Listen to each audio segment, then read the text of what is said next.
Ambiance des grands soirs du côté de la PostFinance Arena pour cet acte 7 de cette demi-finale de play-off de National League entre Berne et Bienne. Du suspense, il y en a eu, en tout cas jusqu'au bout de la première période.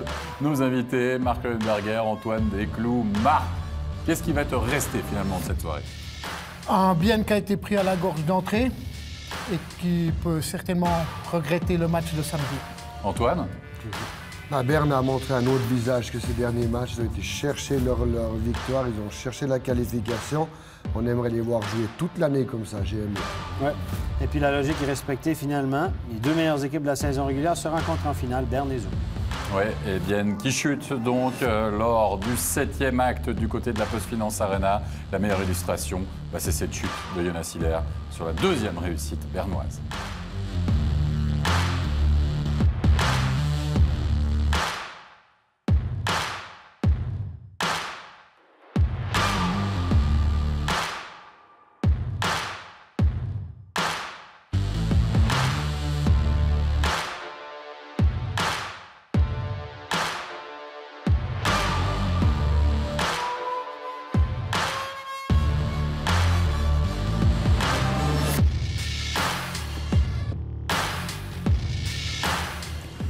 Petit rappel de chiffres avant ce dernier match, avant cette finalissima, avant cet acte 7. Les voyants étaient ouverts pour Berne. Pourquoi? Parce que l'histoire parlait en faveur du CP Berne lors des demi-finales de play-off depuis plus de 20 ans. À 7 reprises, l'équipe qui recevait en demi-finale s'était imposée. Une seule fois, une équipe à l'extérieur avait réussi cet exploit.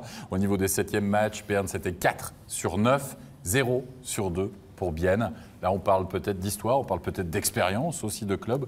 Quoi qu'il en soit, eh bien, Berne a su marquer une nouvelle fois l'histoire dans ce sens-ci. C'est l'équipe à domicile pour un 7e match en demi-finale qui s'est imposé. Et j'ai envie de dire que tout avait très mal commencé, messieurs Marc. Lorsque on joue un match décisif, on encaisse le 1-0 après 6 minutes, mais surtout on offre une double punition. Avant ça, il y a un 5 contre 3 finalement pour Berne. C'est la suite. Oui, c'est la suite. Surtout, c'est des punitions qui sont arrivées d'erreurs individuelles. Et ces erreurs, Bienne en faisait, mais pas autant qu'aujourd'hui. Ils ont fait énormément d'erreurs individuelles. Les passes n'arrivaient pas, la position était rarement idéale, surtout au niveau défensif. Les shoots bloqués, on n'était pas sur la ligne de tir. Et ces détails qui étaient tellement bien soignés, les matchs précédents, Bienne, en général, bloquait plus de shoots que Berne. Aujourd'hui, je pense que... Il y en a moins, un petit peu moins. Il y en a moins le dernier match à Berne, il en avait bloqué presque 28. Et aujourd'hui, c'est 14 ou 15, il faudrait que je regarde, mais c'est beaucoup moins, c'est moins flagrant. Voilà, moins flagrant. Et c'est ces détails qui ont fait la différence. Certainement que Berne a aussi fait le nécessaire, mais voilà. Mais Antoine, est-ce que sur ce match, finalement, on se disait « Ah, Bienne a parfois des soucis à marquer, c'est l'offensive qui pêche, etc. » Est-ce que ce n'est pas la défense, finalement, qui a été le plus gros point faible de Bienne ce soir? On a vu des erreurs individuelles. Je reviens à dire que... Bon, j'ai des soirées où j'aime bien critiquer puis dire les erreurs, mais aujourd'hui, c'est Berne qui a mis le trouble aux Biennois. Ils n'étaient pas prêts. C'est dur quand tu es défenseur, c'est dur quand il faut relancer pendant 6 matchs où ils arrivent, ils jouent, ils reculent, ils sont tous en arrière. On a du temps pour faire quelque chose. Ils n'ont pas réussi à marquer. On avait tous peur en début de match que Bienne passe pas. On avait tous envie de rêver, puis finalement, ça risque là. Mais Berne est arrivé comme des fous. Ils n'ont pas eu le droit au chapitre, les Biennois. Hein, la défense, quand on est acculé, quand on n'est pas prêt à recevoir ça, moi, je donnerais du crédit vraiment à l'entraîneur de Berne qui a changé pour un 7e match, qu'il a laissé aller ses chevaux devant, mais non-stop. Hein. Et ça a payé. Tout Bienne s'est effrité avec tout ça parce qu'ils n'ont pas l'habitude. Et c'est pourtant eux, bien entendu, que sur les 6 premières parties, avaient le meilleur hockey. On n'a pas vu, Stéphane, peut-être ce soir, d'une équipe de Bienne faire ce délai, essayer de balancer le puck au fond, pouvoir donner aller chercher finalement, aller jouer dans le camp bernois, ce qu'on avait très bien vu il y a 2 actes. Mais Berne, c'est beaucoup moins cantonné en défense. Écoutez, on a ouvert les vannes toutes grandes aussi en début de match. Bienne a été malchanceux, oui, mais a pris des mauvaises pénalités, a fait des erreurs qui ont mené à des pénalités. Puis là, quand vous jouez en infériorité numérique dans les 10 premières minutes, vous prenez 2 buts en infériorité, tout va mal, il y a des blessures, etc. Après ça, c'est dur. C'est très difficile de reprendre l'ascendant. Puis Berne était dans sa zone de confort tout le long, finalement. Tu prends à l'avance, etc. Puis ils se sont dit, ah, ben c'est bien là. Et puis on a Berne est arrivé beaucoup plus conquérant, mais on l'a ouvert les vannes toutes grandes au départ pour qu'il soit vraiment conquérant, c'est-à-dire. Donc, c'est un peu des deux. Moi, je pense qu'il y a un mix des deux. Bienne n'était pas armé assez bien, pas prêt. Le surnombre aussi, c'était pas une bonne pénalité, là. Hop là. Ah, on prend le troisième but sur le surnombre. Il y a le 5 contre 3, la faute de Sataric, une erreur individuelle. Après ça, le surnombre, ça fait mal. Voilà, donc... mais Berne, c'est une équipe à deux visages, encore une fois. On les a vus jouer petits bras à Bienne samedi. C'était horrible, horrible, horrible, horrible. 19 chauds, petits bras. Ils sont sortis de là avec le cul bordé de nouilles, on peut le dire. Et puis là, finalement, aujourd'hui, il avait l'air d'une équipe championne aujourd'hui. Ils avaient l'air d'une équipe championne, mais on va parler encore et toujours des circonstances finalement de cette première période avec le tourment du match. À la 11e minute, finalement, Marc, cette perte de puck de Robbie Earl sur Tristan Charvet, le contact avec Jonas Hiller qui va sortir ensuite. On le verra au deuxième tiers, mais il va quitter ses coéquipiers pour le reste du premier tiers. Ça fait un choc aussi pour le reste de l'équipe.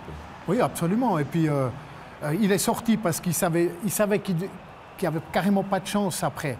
Mais il essaye de dévier, de le mettre dehors, mais très bien joué de Chervet. Chervet, il essaye de plonger pour vraiment le mettre. Il voit que c'est sa chance. Après, il y a la collision, ça c'est malheureux. Quand même pris un gros choc, mais plus hilaire que les deux autres. Après, il est sorti, il est allé se récupérer un peu. On revient. Donc avant la pause, il y a encore ce but biennois, où on espère. Et il revient sur la glace où l'espoir revient, mais voilà. Oui, voilà. Puis c'est surtout que, c'est le 2-0, Chiaroni dans la cage vide finalement. Et puis Stéphane, tu le disais, pénalité surnombre, 3-0, Hunter Sander. On parle un peu d'Hunter Sander, Antoine. On parlait de sa carrière. On pensait que sa carrière était finie. Mais ouais, on le croyait qu'il n'allait plus revenir sur la glace. C'est incroyable, c'est un peu un miraculé. Ouais, aujourd'hui, il a été extraordinaire. Alors, il a pris des risques. 25 minutes 40 de temps de glace. Ouais, alors, il était devant, derrière au four au moulin. On voit qu'il a le physique, il n'a pas beaucoup joué de la saison. C'était son 17e match, si je me trompe. De la saison, mais 14 de playoffs. Donc, ça ne veut pas dire peu de... Il a commencé juste avant la fin. Et il a été omniprésent derrière. Il a une vision de jeu. Il sortait du coin. Et puis après, alors, sur le troisième tiers, il a pris des risques comme on n'aurait pas le droit. Mais tout lui réussissait aujourd'hui. Et là, on a revu ce troisième but. C'est du copier-coller, on a parlé assez. Personne dans les Biennois ne sont pas dans les lignes de shoot. Et les déviations, c'est aussi des choses qui s'entraînent. Ils n'ont pas fait du bien, là. Ils n'ont pas du bien. Moi, c'est juste. Schmutz, ce soir, il ne jouait pas sur Schmutz ou bien sur Ferrari. Il était surnuméraire ce soir. Lui, il en bloque des shoots, les gars. Lui, beaucoup. Beaucoup. Bon, t'es pas là ce soir, là? Non, il n'était pas là. Non, OK. Mais là, il n'y avait personne. Rayala, là, on va reparler de Rayala après, mais Rayala, là, c'est sur le but numéro 3 puis le but numéro 4, là. Un petit flamingo. Ouf! Le 3-1, le but de l'espoir quand même, imaginez. C'est un peu la seule étincelle finalement de ces 20 premières minutes de jeu. Et on a une demi-occasion de Rayala, sinon Marco Emberger, franchement, à part ce but-là, côté biennois. Non, il n'y a rien. Mais Berne n'aura pas laissé l'occasion, comme Antoine a dit. Berne aussi est venu forechecker très haut. Ils n'ont pas laissé le choix ou le temps à Bienne de faire justement les delays et de prendre la largeur pour après trouver la profondeur. Ils sont allés vraiment en cycle, aller chercher le porteur du puck. Ils ont fait un très très gros travail et avec ça, il n'y a pas eu d'occasion. Pas eu d'occasion, mais pourtant, on se dit à 3-1, tout est encore possible. Oui. En matière de hockey sur glace, on avait vu dans la série entre Genève Servette et Berne que de but d'avance, ça veut finalement rien dire. On se posait la question, c'était le but de l'espoir ou le but de l'illusion à ce moment-là. Ouais. Et là, on a la réponse. C'était le but de l'illusion, c'était le mirage. Je suis d'accord, mais il faut aussi se rappeler, Antoine Desclous, qu'on aurait pu se dire, oula, deuxième période, Berne, voilà, ils vont jouer 5 devant le goal, ils ne vont pas bouger, ils vont rester sur ce 3-1, etc. C'est pas ce qu'ils ont fait en deuxième période.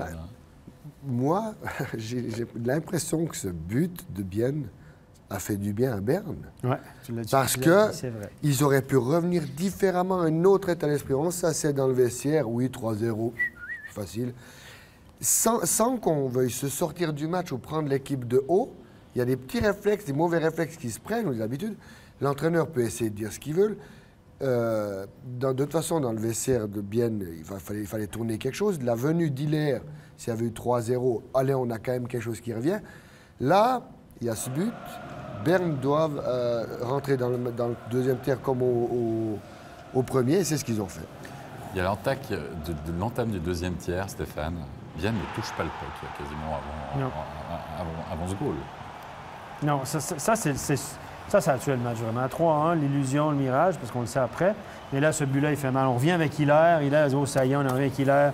Voilà, il n'y a plus de Saikonen dans le but, on est bon. Hilaire va faire des stops. Et là, hop, un but à la Berne, un shoot mi-hauteur, petite déviation, pas personne dans la ligne de shoot. Rayala fait semblant.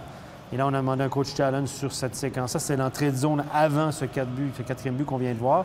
Et on ne voit pas le pied droit. On ne sait pas si le pied droit est en contact avec la ligne ou non. Ce n'est pas concluant. Donc, les arbitres sont restés à juste titre sur leur décision, ont accordé le but. Donc, voilà. Oui, tu as un magnifique splitting d'écran et mes deux doigts qui disaient que c'est joué à 1 cm. Ouais.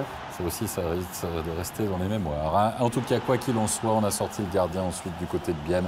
Et puis c'est 5-1, score final de cette rencontre. Rien n'a vraiment tourné, évidemment, en faveur du HC Bienne lors de cet acte 7. Mais coup de chapeau à ce CP Berne qui, messieurs, se sort de toutes les situations possibles et imaginables quand même.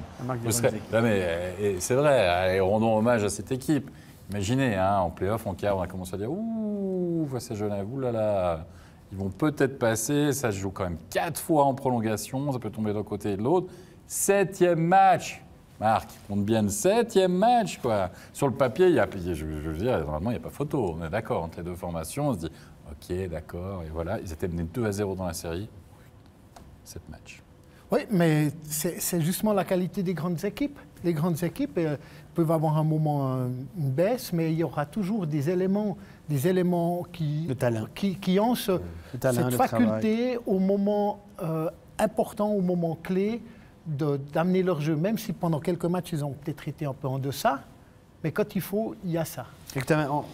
Stéphane, on va écouter tout de suite une réaction, si vous le voulez bien. Réaction du côté du CP Berne. On va écouter tout de suite Tristan Chervet. Tristan Chervet, quel début de match dans ce dernier acte? Je pense que c'était important. Je pense que ça nous a manqué un peu ces derniers matchs à la maison. Après, vers la fin du tiers, je pense qu'on a à nouveau joué trop compliqué. Ils mettent le 3-1, mais je pense qu'on a bien réagi dans le vestiaire. On est ressorti au deuxième tiers, on est resté solide. Et puis, voilà, je pense que le dernier match, une victoire méritée. Vous étiez mené 2-0 dans cette série, puis 3-2 avec un 6e acte à Bienne. Vous êtes allé la chercher où, cette qualification? Difficile à dire. Je pense qu'on reste patient. On sait que c'est les playoffs. Je veux dire, les séries, ou bien la série, elle peut toujours aller très longue. On l'a vu contre Genève. On est passé avec un œil au beurre noir contre Genève. On s'est fait peur nouveau contre Bienne. Maintenant, c'est à nous de montrer qu'on a appris de ça et que jeudi, on sera prêt dès le début contre Zoug. Merci beaucoup, Tristan. La grande question, messieurs, Antoine. Ils sont prêts, cette équipe du CP Berne, pour affronter Zoug? Est-ce qu'il ça soude un groupe, ça soude l'équipe? Je crois qu'on peut boire ces paroles, là, ce qu'il vient de dire. On est revenu juste au deuxième tiers. On va être prêts. Ils sont déjà partis en guerre, là. Ils vont pas fêter maintenant. Ils sont déjà partis. Ils ont alors cette mentalité, justement, de guerrier. Alors, ils ont du talent, mais ils ont le talent de travailler. Alors, je ne sais pas s'ils auront leurs 15 poumons, on va leur suffire, à Chervet aussi. Mais en tout cas, dans la tête, ils seront prêts pour aller à Zoug. Moi, je pense que Zoug va gagner, qui est meilleur dans le jeu. Mais si Berne joue comme ça... Ça va être une longue série, je pense. Moi, je pense contre Zoug, ça va être une longue série. Peut-être. Mais moi, je vais revenir sur les bons joueurs. On dit souvent les bonnes équipes qui ont fait la différence, etc. On a parlé en fin du match. Mais Bienne aurait dû clore ça samedi, on est d'accord. Ils ont dominé. Mais les bons joueurs, Pouliot et Rayala, les très bons joueurs de cette équipe, les gars qui peuvent transcender, Earl, on nomme les étrangers, Brunner, samedi, ils n'ont pas fait leur job. Oui, ils ont travaillé, oui, ils ont mérité. C'est pas l'effort qui était là, mais ces gars-là, ça ne doit pas être juste des gars d'effort, c'est pas des plombiers, c'est des gars qui doivent mettre le puck au fond. C'est pour ça qu'ils sont engagés, c'est pour ça qu'ils sont payés, c'est pour ça qu'ils gagnent des gros salaires, c'est pour ça qu'on se les arrache. Mais là, ils n'ont pas fait le job. Rayala, 1 but dans les 4 derniers matchs, messieurs. 3 derniers matchs, 0 points, même pas de tirs au but par match, -2 ce soir. Et Rayala, moi, je ne vais pas le blâmer, mais c'est dans ces moments-là que les grands font la différence. Marco Bello, dans la première série contre Genève, 2 buts en prolongation. Je suis d'accord avec toi, Stéphane, mais il y a juste un point par rapport à Rayala. Ils n'ont pas de power play ce soir, bien. Et souvent, Rayala, c'est quand même aussi là on le voit le plus avec son one-timer, etc. Plus dans le shoot, parce que Brunner, deux tirs ce soir, on ne l'a pas vu non plus. C'est vrai, mais samedi, ils sont 0-4 sur le pipi. C'est vrai. Non, Messieurs, on a une réaction. Désolé, je vous coupe aussi. Mais voilà, ils ont mis beaucoup de temps à sortir du vestiaire. On va écouter tout de suite le capitaine au grand cœur, Mathieu de Chantrey. Mathieu de Chantrey, je vais pas vous demander si vous êtes déçu, mais vous avez manqué votre début de match. Qu'est-ce qui s'est passé? Aucune idée. On a vraiment raté ce premier tiers-temps. Je pense que tout est venu ensemble. Je sais pas, de la malchance, des décisions pas trop intelligentes aussi, des pénalités, et tout ça en même temps. Mais on a quand même l'impression que c'est pas ce soir que vous perdez la série, mais peut-être samedi à Bienne. Est-ce que vous êtes d'accord avec ça? Je sais pas. Je pense que c'est clair que samedi, c'était très très dur pour nous. On a tout fait ce qu'on pouvait. On avait tellement beaucoup de tirs, tellement beaucoup d'occasions. On n'a pas réussi à marquer chez nous à la maison. Eux, ils marquent une fois puis ils gagnent le match. C'est vrai que c'est très très frustrant, très très dur. Mais ouais, bon, la série, on l'a perdu ce soir. Un petit mot quand même sur le bilan de la saison. Vous terminez 4e de la saison régulière. Encore une demi-finale. Justement, qu'est-ce que vous pensez de cette saison qu'il y a eu? Bon, maintenant, je suis déçu. Je trouve qu'on a tout raté. On voulait aller en finale, on a eu une autre chance. Et c'est le seul truc où j'y pense maintenant. Mais ouais, peut-être dans 2-3 jours, je vois les choses différemment.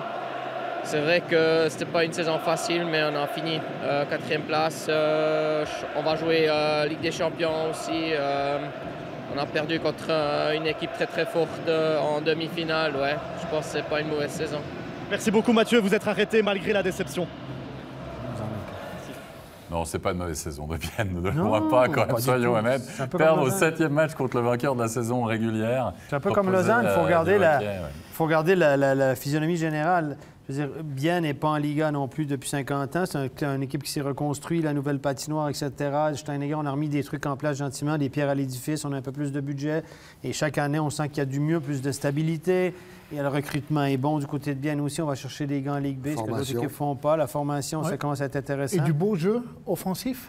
C'est le Finlandais qui joue le moins le style finlandais. Voilà. Est-ce qu'on est d'accord que Tormainen, ça ne ressemble pas à Peltonen puis à Jalonen? Pas du tout. C'est une équipe qui est pour... Oui, mais je trouve que le dosage entre se défendre de temps en temps et puis partir en attaque est bien mieux que Peltonen et Jalonen. Et ça donne du jeu plus spectaculaire aussi.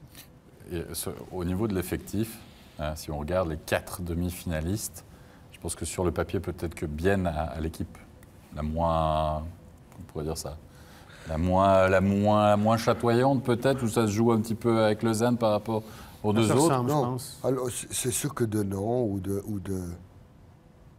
ou de joueurs surévalués. Peut-être que Bienne a des joueurs qui n'étaient pas surévalués, contrairement à d'autres clubs. Hein. Lausanne, il n'y a pas que des bons qui sont bien payés aussi. Hein. C'est trop honnête. Hein. Ah non. Hein, je veux dire, non, bien, oui, on ne les connaît pas, mais quand on voit un fait derrière, la façon qu'ils jouent, on voit les jeunes Moser comme ça vient, c'est tout des beaux joueurs. Hein. On a, je ne sais pas ceux qui partent à Zurich, Diem, il a monté Schmutz, on n'a parlé, on ne l'a pas vu aujourd'hui, mais il y a, on les prenait peut-être pas au sérieux, mais ils ont progressé. Il y a une progression de tous les joueurs suisses aussi. Ben Fuchs, il nous a fait une saison incroyable.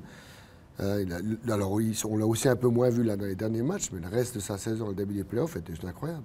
En tout cas, on a parlé d'exploit la saison passée avec un Bienne qui a atteint les demi-finales. Cette année, à voir justement la prestation de cette équipe biennoise face à CP Berne et poussée dans les derniers retranchements. Coup de chapeau à eux, en tout cas, parce que là, on n'a absolument pas parlé de miracle ou de surprise par rapport au parcours cette saison.